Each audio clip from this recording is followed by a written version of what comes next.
আজকে টক শোতে আমি বসবো এবং নির্বাচনী যে বিভিন্ন খবরাখবর থাকবে তাদের কাছে আসবে, সেগুলির উপর ভিত্তি করে হয়তো কিছু কথাও বলবো। যারা নির্বাচনের খবরাখবর পাওয়ার জন্য বিভিন্ন টেলিভিশনে চোখ রাখবেন, তারা হয়তো আমাকে দেখবেন, সেখানে আমার যা বলার হয়তো আমার কথা শুনতেও পারবেন।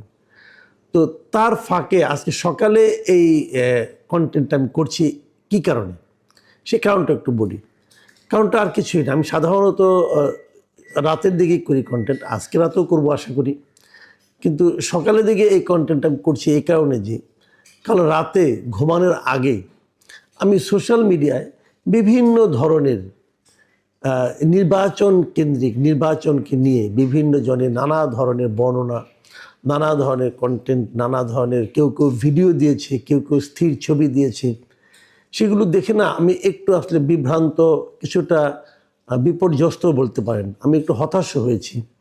আমি বেশ কয়েকটা কন্টেন্ট দেখলাম যেখানে বিভিন্ন এলাকার দৃশ্য দেখানো হয়েছে এবং এটা বলা হয়েছে এটা রাতের বেলায় সন্ধ্যার দিকে আর কি, সন্ধ্যার দিকে প্রকাশনে নির্বাচন যেখানে হবে সেই কেন্দ্রে ঢুকে কেউ কেউ সিল মারছে এবং সেটা ভিডিও দেখলাম। এবং এমনও দেখলাম যে তাকে চ্যালেঞ্জ করা হয়েছে, আপনি এখানে আসছেন কেন, আপনি সিল মারছেন কেন, উনি জবাব দিতে পারছেন না, এমনও দেখলাম। আবার একটা জায়গায় দেখলাম যে একটা পোস্টাল ব্যালট, সেই পোস্টাল ব্যালটে সিল মারা, বিএনপির যিনি প্রার্থী তার প্রার্থীর নামে এবং প্রতীকের পাশে যে গোল দাগটা থাকে সেখানে একটা টিক চিহ্ন দেওয়া।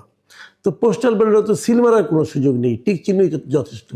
তো সেটা কি হলো সেটা বড় কথা না, বড় কথা হলো এই ব্যালটটা বাইরে আসলো কেন, এই ব্যালটটা এখনই কি করে বাইরে আসলে, এই ব্যালট তো এখন বাইরে আসার কথা না।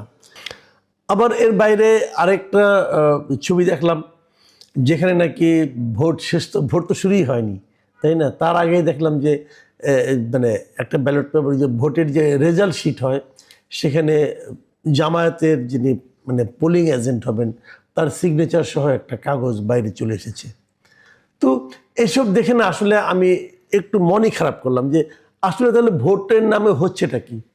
আমরা এর আগে নিশিরাতের ভোটের কথা শুনেছিলাম, এখন কি তাহলে সন্ধ্যা রাতের ভোট হচ্ছে, নাকি এগুলি সবই বানানো? বানানোও কিন্তু হতে পারে, বানানো হতে পারে কিভাবে।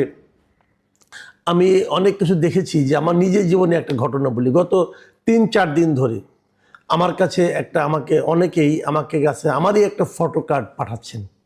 সে ফটো কার্ডটা আপনারা দেখেন, সে ফটো কার্ডটা আমার ছবি দিয়ে লেখা হয়েছে যে বিএনপিকে ক্ষমতায় আনার জন্য নির্বাচন কমিশন ও প্রশাসন যা যা করার দরকার সব করছি।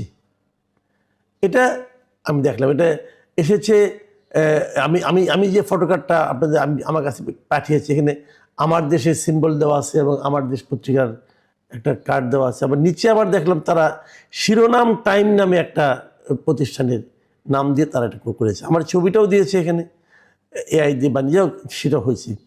কিন্তু কোশ্চেনটা হলো এই কথাটা আমি কোথায় বললাম? আমি নিজে যা কিছু বলি ভাই, আমি সাধারণত আমার নিজের মন থেকে বলি, নিজের চিন্তা থেকে বলি। এই ধরনের চিন্তা তো আমি কখনো করিও নাই, এটা আমি কোথায় বলেছি? যদি কেউ ভিডিওটা দেখাতেন তাহলে ভালো হতো। আমি নিজেও বুঝতে পারছি না এই ধরনের কথা আমি কেন বলতে যাব, এবং আমি নিশ্চিতভাবে আপনাকে আমি গ্যারান্টিতে বলতে পারি এই ধরনের কথা আমি বলিনি। যদ্দূর মনে পড়ে একবার আমি বলেছিলাম, খুব সম্ভবত স্টার নিউজ কিংবা এই ধরনের কোনো একটা অনুষ্ঠানে, আমি যদ্দূর মনে পড়ে, আমি তো প্রচুর টকশো করি, তো আমি বলেছিলাম এরকম কথা যে নির্বাচন শুরুর আগেই তো নির্বাচন নিয়ে বিএনপি এবং জামায়াতের মধ্যে পরস্পরের বিরুদ্ধে অভিযোগ শুরু হয়ে গিয়েছে। বিএনপি অভিযোগ করছে যে জামায়াতের প্রশাসনের বিভিন্ন জায়গায় জামাতের লোক বসানো হয়েছে, এবং জামাত অভিযোগ করছে প্রশাসনের বিভিন্ন জায়গায় বিএনপির লোক বসানো হয়েছে।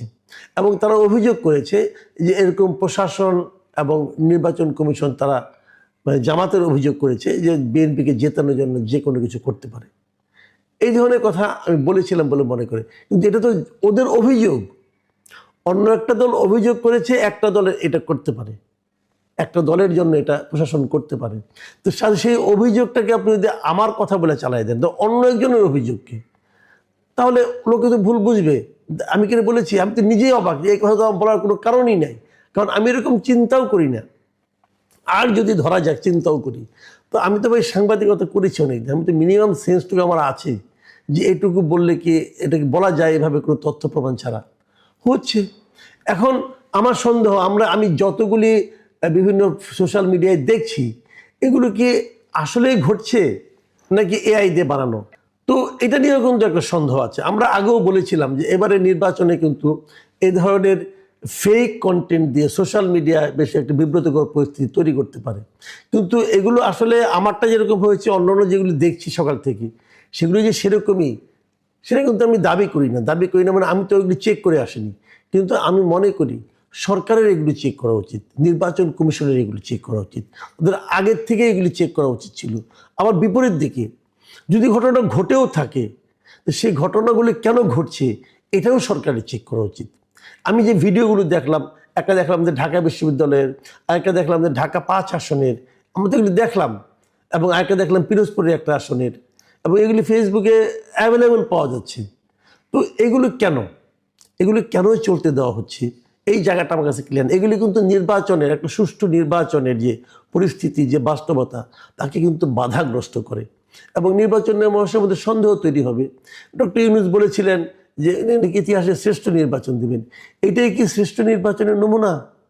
এটা তো থামাতে হবে, না হলে আমরা তো পৃথিবীর মানুষের কাছে তো হাস্যকর জাতিতে পরিণত হব। এরই মধ্যে অনেক অঘটন কিন্তু ঘটে গেছে। নির্বাচনের প্রচারণা বলা হচ্ছে যে 48 ঘন্টা আগে থেকে বন্ধ হবে, কিন্তু আমরা গত রাতেও দেখলাম এই যে পিনাকি ভট্টাচার্য নামে এক ভদ্রলোক, তিনি যা নাটক শুরু করেছেন, আমার মনে হয় তিনি প্রতি ঘন্টায় ঘন্টা না, প্রতি মিনিটে মিনিটে বিভিন্ন রকম পোস্ট দিচ্ছেন, এবং সমস্ত পোস্ট বিএনপির বিরুদ্ধে বিষোদগার, তারেক রহমানের বিরুদ্ধে বিষোদগার, এবং জামাতকে ভোট দিতে হবে, জামাতকে ভোট দেওয়ার জন্য তার প্ররোচনা। শেষে দেখলাম যে বাড়তে বাড়তে একটা পর্যায়ে যে উনি কান্না করছেন। একটা বয়স্ক লোক, মানে এটা কি পাগল না মাথা খারাপ ভাই, কিছু তো বুঝি না। সে আজাদি, ইনকিলাব কি কি যেন বলে পাগলের মতো, জামাতের পক্ষে প্রচার করছে। জামাত কি এটা বোঝে না যে এই লোকটা প্রকারান্তরে জামাতের ক্ষতি করছে? জামাত তো তাদের পিআরও চেঞ্জ করা উচিত ছিল। তো এগুলো চলছে এই দেশে, এবং আমরা এগুলো দেখছি, এবং এর ফল কি হবে? আলটিমেটলি নির্বাচন একটা হয়ে যাবে, এবং সেই নির্বাচনে যেই জিতুক, ধরা যাক কথার কথা যে জামাতের বিজয়ের জন্য পিনাকি ভট্টাচার্য এরকম জান প্রাণ দিয়ে লড়ছে, যদি জামাত জিতে যায়, তাহলে এই সমস্ত যে আপনার এই যে অনিয়মগুলো, এগুলোর ভার কি জামাতকে বহন করতে হবে না? আমি তো জামাত থেকে সেন্সিবল পার্টি মনে করেছিলাম। আর বিএনপিরও কিন্তু অনেকের বিরুদ্ধে নানা ধরনের অভিযোগ দেখা শুরু করলাম। গাজীপুরে 2 আসনে দেখলাম কি হচ্ছে, সবাইকে বলছে আপনারা সবাই চলে আসেন। তো এই নির্বাচন নিয়ে তো আমি খুবই আশাবাদী ছিলাম যে অন্ততপক্ষে নির্বাচনটা ভালো হবে। কী হবে জানি না, আমি হয়তো বেরোচ্ছি, হয়তো আমি দুপুরের দিকে ফিরে হয়তো আরেকটা কন্টেন্ট করব। প্রিয় দর্শক, আপনারা ভালো থাকবেন, সতর্ক থাকবেন, ভোটটা ঠিকমতো দেবেন, এবং ভোটে কোনো অনিয়ম দেখলে আপনারাও এরকম আপনার মোবাইল দিয়ে ধারণ করে ফেলুন এবং ফেসবুকে আপ করে দিন। প্রকৃত সত্যটা থেকে কিন্তু যারা প্রশাসনে আছেন, নির্বাচন কমিশনে আছেন, তাদের পক্ষেও সহজ হবে যে প্রকৃত তথ্যটা উদ্ঘাটন করা এবং সেই অনুযায়ী ব্যবস্থা নেওয়া। আল্লাহ হাফিজ।